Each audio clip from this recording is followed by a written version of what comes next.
تعالوا النهاردة نشوف قصة فستان فضفاض ب7 على الصدر، فيها كشكشة كده بطريقة سهلة وبسيطة زي ما احنا متعودين.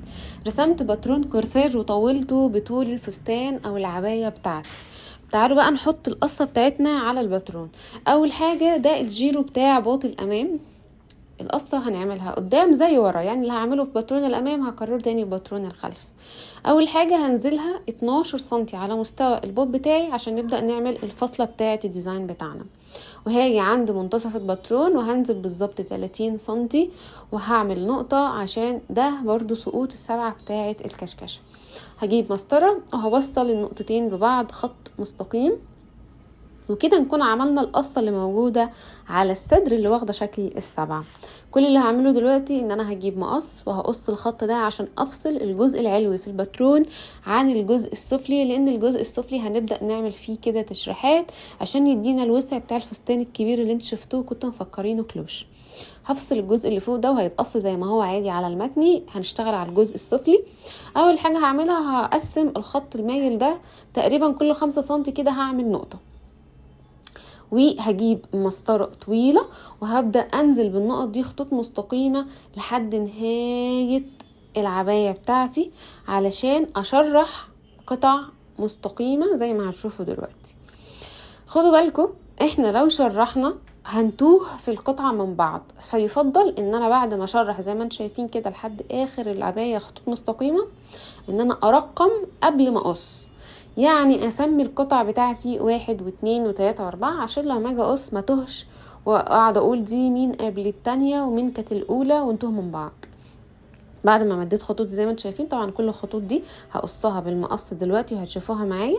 اهم حاجه الترقيم زي ما قلت لكم، فهبدا دلوقتي ارقم الشرايح بتاعتي قبل ما اقص. كنت هقص وهنسى، بس بعد كده هرجع في رايي وهرقم عشان انا عارفه التوهه اللي هتحصل. 1 و2 و3 و4. بعد كده هقص عادي الشرايح بتاعتي بالطول. طيب بعد ما قصينا الشرايح زي ما انتم شايفين كده خلاص انا جاهزه ان انا اقص الفستان بتاعي. فهجيب القماش دلوقتي وهوريكم وضعيه القطعه دي على القماش عامله ازاي. وطبعا رسمت الكم منفصل لوحده، الكم العادي الاساسي بتاعنا. فالباترون بتاعي او الفستان بتاعي بقى 3 قطع، الشرايح اللي تحت والقطعه اللي فوق والكم بتاعي.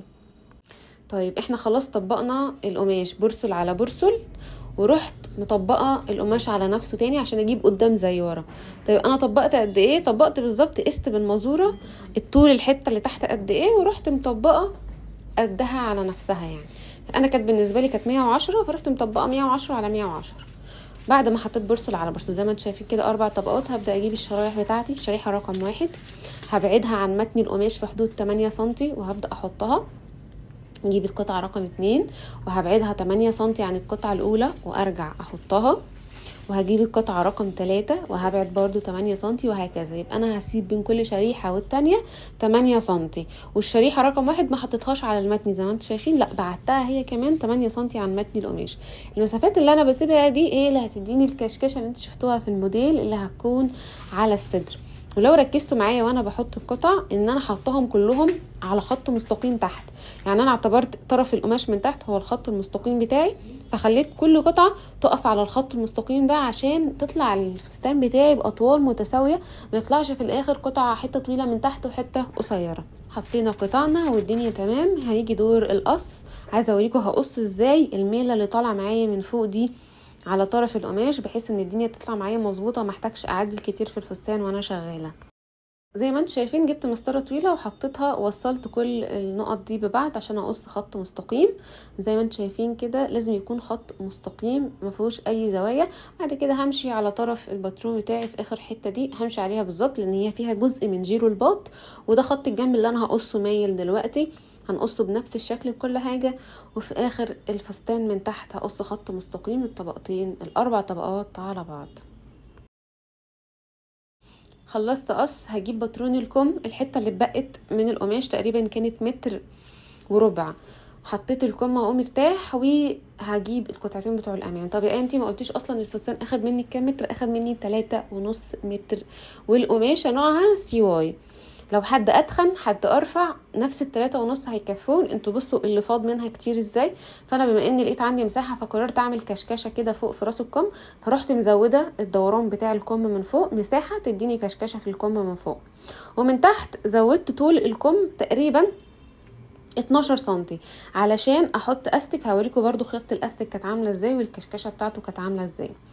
زودت تحت 12 وخدت الوسع بتاع القماش على قد ما اقدر علشان اعمل كم واسع فيه كشكشه من فوق وكشكشه من تحت، وهبدا اقص باقي الكم. لو لاحظتوا كده الحته اللي على اليمين اللي باقيه دي هي اللي هجيب منها القطعتين بتوع الامام والخلف والسجاف بتاعهم، فانا كنت حطاها عشان اامن نفسي ما كنش مرتاحه في قص الكم وفي الاخر الاقي اللي اتبقى لي ما جابليش باقي صدري من فوق بتاع الامام والخلف. خلاص الحته اللي اتبقت دي هحط عليها باترون الخلف واقصه باترون الامام. زي ما انتم شايفين انا بقص الخلف لوحده الاول، ما قصيتش الاثنين مع بعض لان الامام بتاعي فيه مرد زراير، فهقص الخلف على متني عادي خالص. بعد كده نفس القطعه عدلت الرقبه والبوط بتاعها وهقصها امام، لكن هحطها زي ما انتم شايفين كده على قماشه مفتوحه، وهسيب 7 سنتي للمرد علشان اعمله في منتصف الامام.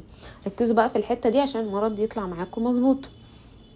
هفضل اظبط في الباترون لحد ما اكون سايبه مسافه 7 سنتي عند متني الامام، وهقص باتروني على باترون الخلف عادي، يعني هقص قطعتي على باترون الخلف. بعد كده هعدل الرقبه وهعدل سنتي في جيرو البوط الامامي. كده انا قصيت الامام زي الخلف. هشيل بقى باترون الخلف وهبدا اعدل الرقبه. كده شلت 1 سنتي من جيرو البوط لان الامام بيبقى اعمق، وهبدا اعمق الرقبه. نزلت تقريبا 6 سنتي ومشيت مستقيم 7 سنتي بتوع المرد. بعد كده قعدت اعمل تدويره الرقبه الاماميه. طبعا هتقولي لي الكتف صغر، انا كنت عايزاه صغير لان انا اوريدي كتفي صغير جدا، انا كتفي 10.5 سنتي، فهو هيبان لكم صغير لكن هو بالنسبه لي هيبقى مظبوط في اللبس. عايزه اظبط المرد مع السبعه بقى. بصوا هعمل ايه. هنا شلت الشرشره اللي كانت في طرف القماش وهبدا اطبق المرد بطني سنتي كده، بعد كده 3 على 3. بعد ما هطبقهم هقص زاوية المثلث تاني واظبطها. بصوا الزاوية من هنا مش مظبوطة ازاي، هقصها تمشي مع ال7 اللي احنا عاملينها للمثلث عشان المرد في الاخر هيعتبر جزء من ال7. بصوا مقصوص مايل ازاي، انا عايزاه بالشكل ده لان بعد ما هيتكوي ويتطبق هيطلع بشكل ال7 المظبوط بتاعنا اللي احنا عايزينه. كده احنا قصينا كل القطع بتاعة الفستان. هوريكم بقى خياطة الكم عملتها ازاي. اما خياطه الجسم دول ال 12 سنتي اللي قلت لكم سايباهم، طبقت 6 سنتي كده، والطرف بتاع التطبيقه تنيت سنتي عشان اكويه ويبقى مظبوط على الخياطه عشان اخيطه ويكون على نضيف.